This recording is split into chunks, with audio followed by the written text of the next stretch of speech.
Hello friends, मैं हूं Diksha. Welcome to Ojen academy. तो आज हम नया सब्जेक्ट शुरू करने जा रहे हैं जो कि हेल्पफुल होगा स्टेट और सी टेट वालों के लिए, जिसका नाम है साइकोलॉजी, मनोविज्ञान जो है हम शुरू करने जा रहे हैं। आई होप मेरी वीडियो से आपका एक सिंगल भी क्वेश्चन नहीं रहेगा स्टेट और सी टेट का, लेकिन वीडियो आपको जो है पूरी देखनी होगी। ठीक है, तो आज हम चैप्टर नंबर 1 स्टार्ट करने जा रहे हैं जिसका नाम है इंट्रोडक्शन टू साइकोलॉजी। ठीक है, इंट्रोडक्शन टू साइकोलॉजी।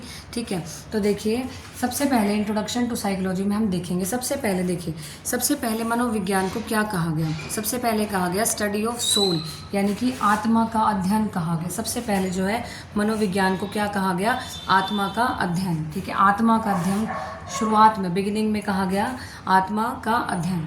उसके बाद अब प्रेजेंट में क्या कहा जाता है साइकोलॉजी को, प्रेजेंट में कहा जाता है study of behaviour. Study of behaviour यानी कि व्यवहार का मनोज्ञान, यानी कि व्यवहार का मनोज्ञान। ठीक है, प्रेजेंट में जो है स्टडी ऑफ बिहेवियर माना जाता है मनोविज्ञान को। प्रेजेंट में जो है स्टडी ऑफ बिहेवियर माना जाता है साइकोलॉजी को। ठीक है, अब देखिए सबसे पहले ये बहुत इंपॉर्टेंट है, जितना भी मैं इतना इम्पोर्टेंट कराऊंगी कि जो आपका पेपर अटैम्प्ट हो जाए। एक बहुत ज़्यादा डीप में नहीं हम जाएंगे, ठीक है, तो उतना हम करेंगे जिससे आपका पेपर का एक सिंगल भी क्वेश्चन आपका ना रहे। ठीक है, अब देखिए study of soul. Study of soul किसने कहा, देखिए सोल यानी कि आत्मा का अध्ययन। ठीक है, स्टडी ऑफ सोल किसने कहा था, डेमोक्रिट्स, प्लेटो और अरस्तु ने। आत्मा का अध्ययन जो है, आत्मा का अध्ययन यानी कि स्टडी ऑफ सोल किसने कहा था, साइकोलॉजी को। साइकोलॉजी को आत्मा का अध्ययन किसने कहा था, डेमोक्रिट्स, प्लेटो और अरस्तु ने। डेमोक्रिट्स, प्लेटो और अरस्तु ने। ठीक है, उसके बाद स्टडी ऑफ माइंड किसने कहा था, स्टडी ऑफ माइंड कहा था पोम्पोनोजी ने। स्टडी ऑफ माइंड यानी कि मन का अध्ययन, मन का अध्ययन किसने कहा था, यानी कि मन का अध्ययन वो आत्मा का अध्ययन था। आत्मा का अध्ययन किसने कहा था, डेमोक्रिट्स, प्लेटो और अरस्तु ने। मन, स्टडी ऑफ माइंड ये किसने कहा था, साइकोलॉजी को। मन का अध्ययन किसने कहा था, पोम्पोनोजी ने। किसने कहा था, पोम्पोनोजी ने। और उसके बाद साइंस ऑफ कॉन्शियसनेस यानी कि चेतना का अध्ययन किसने कहा था, चेतना का अध्ययन कहा था विलियम वुंड ने। विलियम वुंड, जिसका पूरा नाम है विलियम वुंड। ठीक है, और विलियम वुंड कौन थे, विलियम वुंड ने जर्मनी में 1879 में जर्मनी के लिप्जिंग में जो है प्रथम प्रयोगशाला, मनोविज्ञान की प्रथम प्रयोगशाला जो है स्थापित की। ठीक है, उसके बाद स्टडी ऑफ बिहेवियर जो कि प्रेजेंट में है, सबसे इंपॉर्टेंट है स्टडी ऑफ बिहेवियर जो है मनोविज्ञान को। स्टडी ऑफ बिहेवियर यानी कि व्यवहार का अध्ययन किसने कहा था, वाटसन ने। व्यवहार का अध्ययन किसने कहा था, वाटसन ने। व्यवहार का अध्ययन किसने कहा था, वाटसन ने। उसके बाद देखिए व्यवहार शब्द सबसे पहले, अब देखिए क्वेश्चन ये आए हुए हैं, ये जो क्वेश्चन है बहुत इंपॉर्टेंट पॉइंट है। व्यवहार शब्द का सबसे पहले प्रयोग किसने किया था, मैकडूगल ने। मैकडूगल ने जो है व्यवहार शब्द का सबसे पहले प्रयोग, क्वेश्चन आया हुआ है ये पेपर में कि व्यवहार शब्द का सबसे पहले प्रयोग किसने किया था, प्रयोग किया था मैकडूगल ने। किसने किया था, मैकडूगल ने। उसके बाद व्यवहारवादी कौन था, व्यवहारवादी पूछ ले, बिहेवियरिस्ट पूछ ले, ठीक है, बिहेवियरिस्ट या व्यवहारवादी पूछ ले तो वाटसन था। लेकिन व्यवहार शब्द का प्रथम प्रयोग किसने किया था, मैकडूगल ने। किसने किया था, मैकडूगल ने। ठीक है, दोनों आएंगे ऑप्शन में।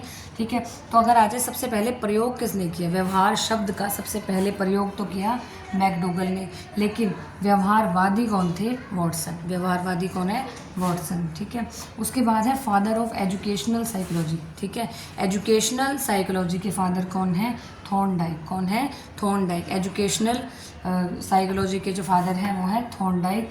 उसके बाद सोशल साइकोलॉजी के फादर हैं कुर्ट लीविन। कुर्ट लीविन कौन है, फादर ऑफ सोशल साइकोलॉजी। ठीक है, उसके बाद फादर ऑफ डेवलपमेंटल साइकोलॉजी। उसके बाद है फादर ऑफ डेवलपमेंटल साइकोलॉजी के फादर कौन है, जीन पियाजे। कौन है, जीन पियाजे। और मैं ये सजेस्ट करूँगी आप साथ साथ जो है नोट्स बनाएं, हैंड रिटन नोट्स जो हैं वो हमेशा याद रहते हैं। फटाफट से एक बार स्क्रीनशॉट ले लीजिए या नोट कर लीजिए। इसके बाद देखेंगे स्कूल्स ऑफ साइकोलॉजी यानी कि मनोविज्ञान के संप्रदाय। मनोविज्ञान के संप्रदाय की बात करेंगे, मनोविज्ञान के संप्रदाय। ठीक है, देखिए सबसे पहले आता है स्ट्रक्चरलिज्म। सबसे पहले क्या आता है, संरचनावाद। सबसे पहले क्या आता है, संरचनावाद। ठीक है, तो संरचनावाद के जो एक्सपोनेंट हैं यानी कि प्रतिपादक हैं, ठीक है, पहला संप्रदाय जो है, पहला स्कूल ऑफ साइकोलॉजी है, पहला संप्रदाय कौन सा है, संरचनावाद। पहला कौन सा है, संरचनावाद यानी कि स्ट्रक्चरलिज्म। ठीक है, कौन सा है, पहला संप्रदाय है। ठीक है, पहला स्कूल ऑफ साइकोलॉजी है, पहला संप्रदाय है।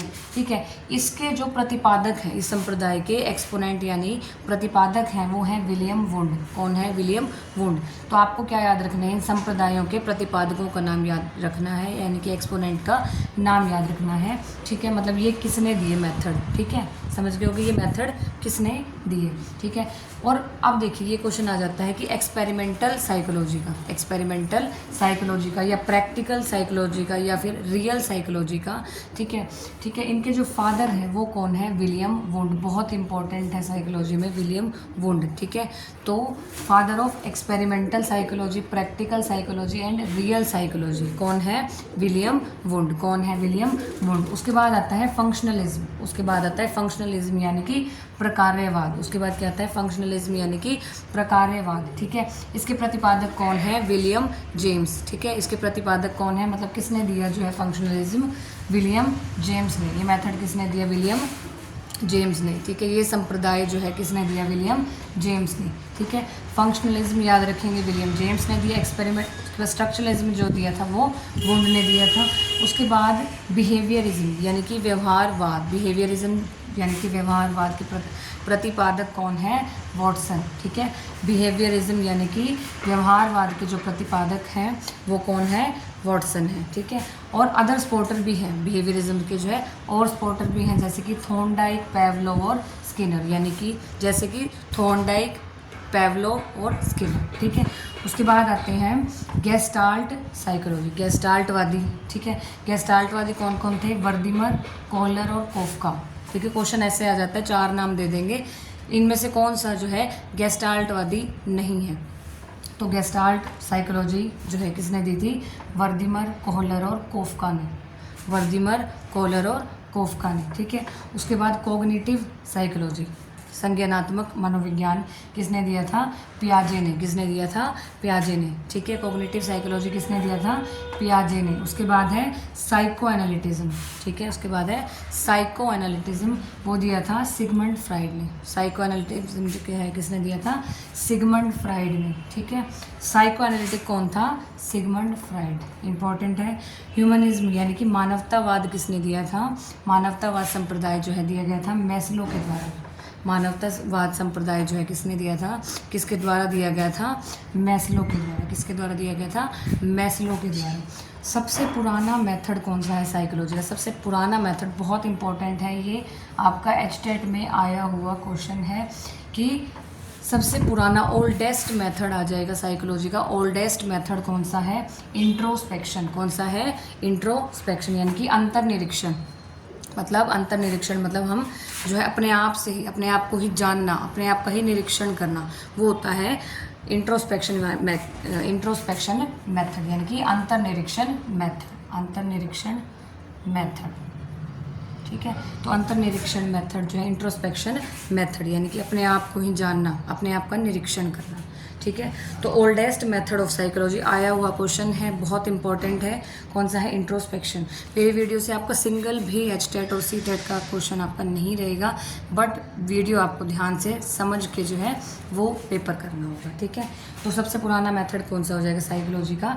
इंट्रोस्पेक्शन। और पहले बता दूं, मैं बिल्कुल मेन आपको टॉपिक कराऊंगी, सारे टॉपिक जो है हम साइकोलॉजी के रिवाइज करेंगे और इस तरीके से करेंगे कि हमारा पेपर का एक भी क्वेश्चन नहीं रहना चाहिए। ठीक है, और इम्पॉर्टेंट चीज़ें करेंगे, बहुत ज़्यादा डीप में नहीं करना पेपर।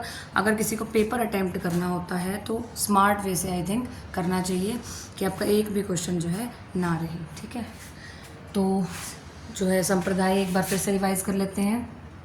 संरचनावाद यानी कि स्ट्रक्चरलिज्म जो है पहला संप्रदाय है और इसके प्रतिपादक जो है विलियम वुंड है। ठीक है, और विलियम वुंड जो है फादर हैं of experimental, practical and real psychology के। फंक्शनलिज्म यानी कि प्रकार्यवाद दिया विलियम जेम्स ने। बिहेवियरिज्म दिया वॉटसन ने। व्यवहारवाद, अदर स्पोर्टर थे थॉर्नडाइक, पेवलोव और स्किनर। गेस्टाल्ट साइकोलॉजी है वर्दीमर, कोहलर और कोफका। कॉग्निटिव साइकोलॉजी जो है इसको के जो प्रतिपादक हैं वो हैं पियाजे। जो साइको एनालिटिक हैं वो हैं सिगमंड फ्राइड।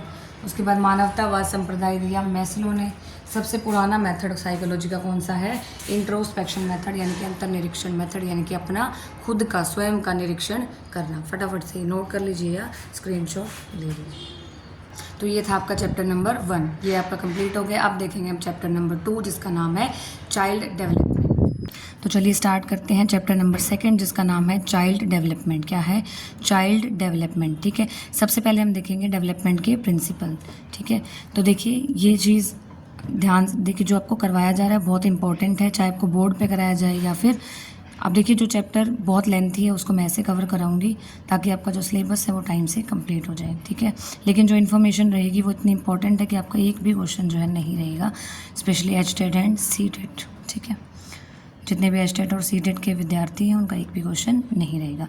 तो देखिए चाइल्ड डेवलपमेंट में सबसे पहले हम देखेंगे प्रिंसिपल ऑफ डेवलपमेंट। ठीक है, तो हम देखेंगे विकास के सिद्धांत। सबसे पहले हम देखेंगे प्रिंसिपल्स ऑफ डेवलपमेंट यानी कि विकास के सिद्धांत। ठीक है, सबसे पहले है प्रिंसिपल ऑफ यूनिवर्सैलिटी। ठीक है, मतलब सार्वभौमिकता का सिद्धांत। ठीक है, सबसे पहले है सार्वभौमिकता का सिद्धांत। ठीक है, इसमें हम क्या देखेंगे कि विकास के जो सिद्धांत होते हैं वो हर जगह समान रूप से लागू होते हैं। विकास के जितने भी सिद्धांत हैं वो हर जगह समान रूप से लागू होते हैं। जैसे कि अमेरिका में जो सिद्धांत हैं विकास के वही इंडिया में होंगे, वही लंदन में होंगे। ठीक है, वही कनाडा में होंगे। तो विकास के जो सिद्धांत हैं वो हर जगह जो है समान रूप से लागू होते हैं। नेक्स्ट है प्रिंसिपल ऑफ कॉन्टिन्यूटी यानी कि निरंतरता का सिद्धांत।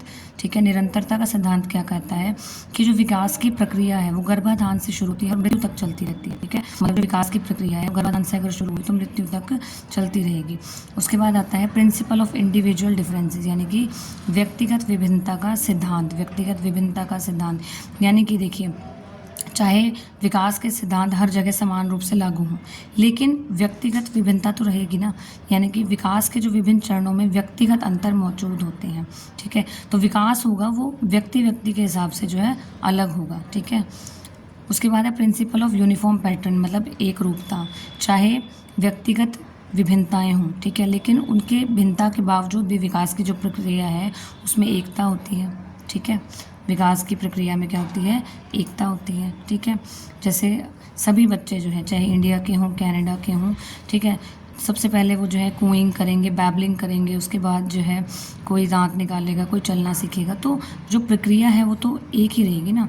ठीक है, उसके बाद 5th नंबर पे है principle of development from general to specific. ठीक है, अब जो डेवलपमेंट होता है, ठीक है, वो कैसे होता है? जनरल से स्पेसिफिक होता है। कैसे होता है? जनरल से स्पेसिफिक होता है, सामान्य से विशिष्ट की ओर जाता है। डेवलपमेंट जो विकास है वो सामान्य से विशिष्ट की ओर जाता है। ठीक है, सामान्य से विशिष्ट की ओर। बालक शुरू में सामान्य व्यवहार करता है, फिर धीरे धीरे विशिष्टता की ओर जाता है। उसके बाद 6 नंबर पे प्रिंसिपल ऑफ इंटीग्रेशन यानी कि एकीकरण का सिद्धांत। बच्चा पहले तो पूरे अंक का प्रयोग करेगा, फिर विशिष्ट अंक का प्रयोग करेगा। जैसे कि बच्चा देखिए सबसे पहले पूरे हाथ का प्रयोग करेगा, फिर उंगलियों का प्रयोग करेगा। उसके बाद आता है principle of heredity and environment. Principle of heredity and environment, तो हेरिडिटी एंड एनवायरनमेंट में हम देखेंगे आनुवांशिकता और पर्यावरण का सिद्धांत। आनुवांशिकता और पर्यावरण का सिद्धांत मतलब जो विकास होता है, जो डेवलपमेंट होता है वो किसके इक्वल होता है? हेरिडिटी और एनवायरनमेंट के प्रोडक्ट के। मल्टीप्लाई आएगा यहाँ पे, मल्टीप्लाई हेरिडिटी मल्टीप्लाई एनवायरनमेंट। ठीक है, क्वेश्चन आ जाएगा, यहाँ प्लस दे देंगे, माइनस दे देंगे। ठीक है, तो डेवलपमेंट जो विकास होता है वो हेरिडिटी और एनवायरनमेंट का मल्टीप्लाई होता है। ठीक है, उसके बाद आता है principle of predictability of development. ठीक है, भविष्यवाणी का सिद्धांत मतलब विकास की दिशा यानी कि डायरेक्शन और स्वरूप यानी कि नेचर का जो है पहले से पता लगाया जा सकता है कि ऐसे ऐसे होगा डेवलपमेंट। विकास जो है उसका पहले से पता लगाया जा सकता है। उसके बाद डेवलपमेंट इज क्यूमुलेटिव यानी कि विकास जो है संचयी होता है। मतलब संचयी मतलब कई परिवर्तनों के संचय से जो है विकास बनता है। उसके बाद है 10th number principle of spiral development. अब देखिए जो डेवलपमेंट होता है वो सीधी गति से नहीं होता, वर्तुलाकार होता है, स्पाइरल होता है।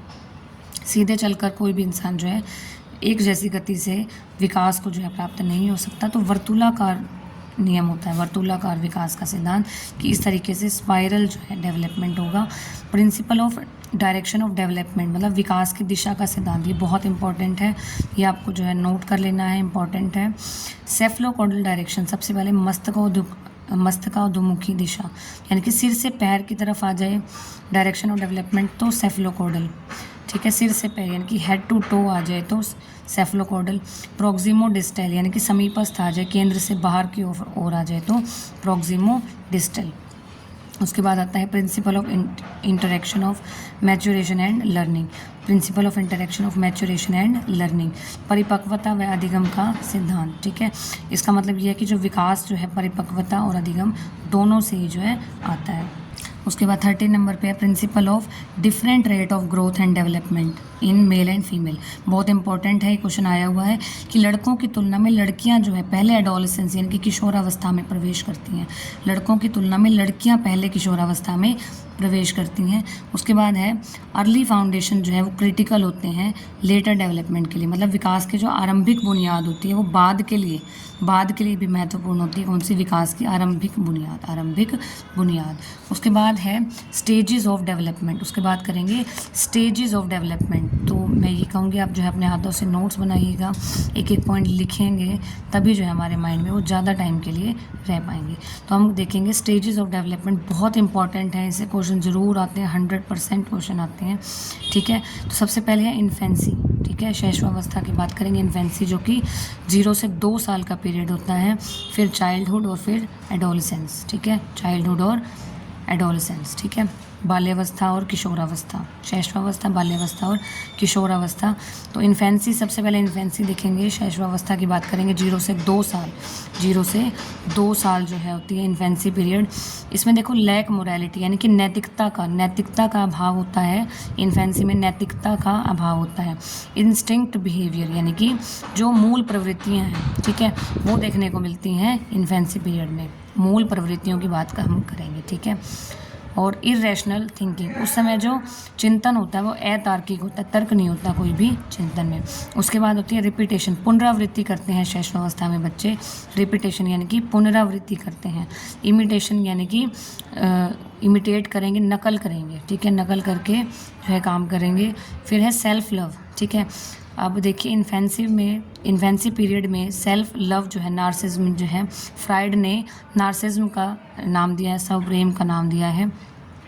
उसके बाद रिफ्लेक्स एक्शन यानी कि प्रतिवर्ती क्रियाएं जो है करते हैं, प्रतिवर्ती क्रियाएं जो है बच्चे करते हैं इन्फेंसी पीरियड में। रिफ्लेक्स एक्शन, अब क्वेश्चन आ जाएगा रिफ्लेक्स एक्शन जो है कौन सी स्टेज ऑफ डेवलपमेंट में होता है? Infancy, early childhood, letter childhood या एडोलेसेंस में? तो आंसर रहेगा इन्फेंसी पीरियड में जो है रहता है रिफ्लेक्स एक्शन। उसके बाद रोट मेमोरी। ठीक है, रोट मेमोरी होती है मतलब रट्टाफिकेशन होती है, बच्चे रट कर जो है याद रखते हैं। किसमें? शैशवावस्था में, इन्फेंसी पीरियड में जो है रोट मेमोरी होती है। फिर आता है चाइल्डहुड में जो है 2 पार्ट्स में डिवाइड किया हुआ है, अर्ली चाइल्डहुड और लेटर चाइल्डहुड। अर्ली चाइल्डहुड में 2 से 6 साल का जो है समय रहता है, और लेटर चाइल्डहुड जो है 6 से 12 साल के लिए, 6 से 12 साल। ठीक है, अब देखिए अर्ली चाइल्डहुड को क्या बोला गया है? Pre gang as. ठीक है, प्री गैंग एज। ठीक है, पूर्व टोली अवस्था बोल सकते हैं। टॉय एज यानी कि खिलौनों की अवस्था। एज ऑफ क्यूरियोसिटी यानी कि उत्सुकता की जो है आयु रहेगी। एज ऑफ क्यूरियोसिटी यानी कि उत्सुकता की आयु है अर्ली चाइल्डहुड। एक्सप्लोरेटरी एज यानी कि अन्वेषणात्मक जो है आयु रहेगी। एक्सप्लोर करते हैं बच्चे, मतलब अर्ली चाइल्डहुड में एक्सप्लोर करना चाहते हैं, अन्वेषणात्मक आयु। उसके बाद स्टार्ट क्वेश्चनिंग, मतलब कोई भी चीज़ कैसे है, क्यों है, कहाँ है, मतलब क्वेश्चन बहुत करते हैं अर्ली चाइल्डहुड में बच्चे। उसके बाद लेटर चाइल्डहुड, 6 से 12 साल जो है रहेगी लेटर चाइल्डहुड की एज। गैंग एज जिसे बोलते हैं, स्कूल गोइंग एज कौन सी है? Letter childhood. अब क्वेश्चन ऐसे भी आ जाता है प्री गैंग एज किसको बोलते हैं? तो प्री गैंग एज आए तो अर्ली चाइल्डहुड, गैंग एज आए तो later childhood, school going age later childhood. Extrovert, बहिर्मुखी हो जाता है बच्चा किसमें? लेटर चाइल्डहुड में। प्ले एज, ठीक है, खेलने की जो है आयु कौन सी होती है? Letter childhood. डर्टी एज किसे बोला जाता है? लेटर चाइल्डहुड को। ठीक है, डर्टी एज जो है लेटर चाइल्डहुड को बोला जाता है। उसके बाद आ जाए, देखिए रोज के अकॉर्डिंग ये क्वेश्चन आया हुआ पेपर है, ये पेपर में आया हुआ क्वेश्चन है। ठीक है, ये पेपर में आया हुआ क्वेश्चन है। रोज के हिसाब से चाइल्डहुड जो है, ठीक है, चाइल्डहुड जो है वो स्टेज ऑफ फॉल्स मैच्योरिटी यानी कि छद्म परिपक्वता की जो है स्टेज है। ठीक है, छद्म परिपक्वता की जो है स्टेज है कौन सी? चाइल्डहुड। ये किसने कहा? रोस ने। किसने कहा? रोस ने। उसके बाद बात करेंगे एडोलेसेंस यानी कि किशोरावस्था की, 12 से 18 साल जो है आयु है। उसके बाद देखिए एडोलेसेंस में जो है बच्चे क्या क्या करते हैं? सबसे पहले है सेक्सुअल इंटरेस्ट यानी कि यौन रुचि होती है बच्चों में। यौन रुचि देखने को मिलती है। दूसरा ऑटो इरोटिज्म यानी कि स्व प्रेम जो है देखने को मिलता है, स्व प्रेम। तीसरा जो है ट्रांजिशन पीरियड, संक्रांति काल जो है इसे बोला जा सकता है, इंपॉर्टेंट है, पेपर में आया हुआ है। कौन सा? ट्रांजिशन पीरियड यानी कि संक्रांति काल। उसके बाद एज ऑफ चेंजेस यानी कि परिवर्तन की आयु जो होती है, एडोलेसेंस यानी कि किशोरावस्था होती है। Age of conflict and storm, द्वंद्व व तूफान की अवस्था कौन सी होती है? एडोलेसेंस। ये किसने कहा? स्टैनले हॉल ने। बहुत इंपॉर्टेंट है, इंपॉर्टेंट लिख सकते हैं इस पर आप कि age of conflict and storm यानी कि द्वंद्व व तूफान की अवस्था किसने कहा था? एडोलेसेंस को स्टैनले हॉल ने। उसके बाद आइडेंटिटी क्राइसिस पीरियड, पहचान संकट अवधि किसने कहा था? पहचान संकट अवधि कहा गया है एडोलेसेंस को, किशोरावस्था को पहचान संकट अवधि। बहुत बहुत इंपॉर्टेंट है, ये भी आया हुआ है। आइडेंटिटी क्राइसिस पीरियड जो है किसे कहा जाता है? एडोलेसेंस को। उसके बाद लीडरशिप एज जो है, नेतृत्व की आयु किसे कहा जाता है? किशोरावस्था यानी कि एडोलेसेंस को। हीरो वर्शिप, इस समय जो एडोलेसेंस में बच्चे आदर्श पूजा करते हैं, किसी को भी आदर्श मान लेंगे, जैसे कि कोई बच्चा सलमान खान को पसंद करता है, कोई शाहरुख खान को, ठीक है, तो कोई वरुण धवन को, तो हीरो वर्शिप, ठीक है, वो आदर्श, अपने एक आदर्श मान लेंगे, ठीक है। इसके बाद है एडोलेसेंस को प्रॉब्लम एज माना जाता है, प्रॉब्लम एज कहा जाता है एडोलेसेंस को, ठीक है। उसके बाद देखिए कुछ इंपॉर्टेंट पॉइंट हैं। देखिए मोटर डेवलपमेंट दो टाइप का होता है, फाइन मोटर और gross motor. Fine motor development और gross motor development. Fine motor का मतलब है कि जहाँ मसल्स का कम यूज़ हो। देखिए मोटर डेवलपमेंट में हम मसल्स की बात करेंगे, ठीक है, जहाँ मसल्स का बहुत कम यूज़ हो वो फाइन मोटर डेवलपमेंट होता है, ठीक है, और जहाँ मसल्स का ज़्यादा यूज़ हो, लार्ज यूज़ ऑफ मसल्स हो, वो ग्रोस मोटर डेवलपमेंट, ठीक है, लार्ज यूज़ ऑफ मसल्स यानी कि ग्रोस मोटर डेवलपमेंट। उसके बाद ये इंपॉर्टेंट क्वेश्चन आया हुआ क्वेश्चन है आपका पेपर में कि principle of movement and individual differences, ये किसने दिया था? Principle of movement and individual differences दिया था डगल्स और ग्लैंड ने। किसने दिया था? डगल्स और ग्लैंड, ठीक है। प्रिंसिपल ऑफ मूवमेंट और इंडिविजुअल डिफरेंसेस दिया था डगल्स और ग्लैंड ने। फटाफट से ये स्क्रीनशॉट ले लीजिए।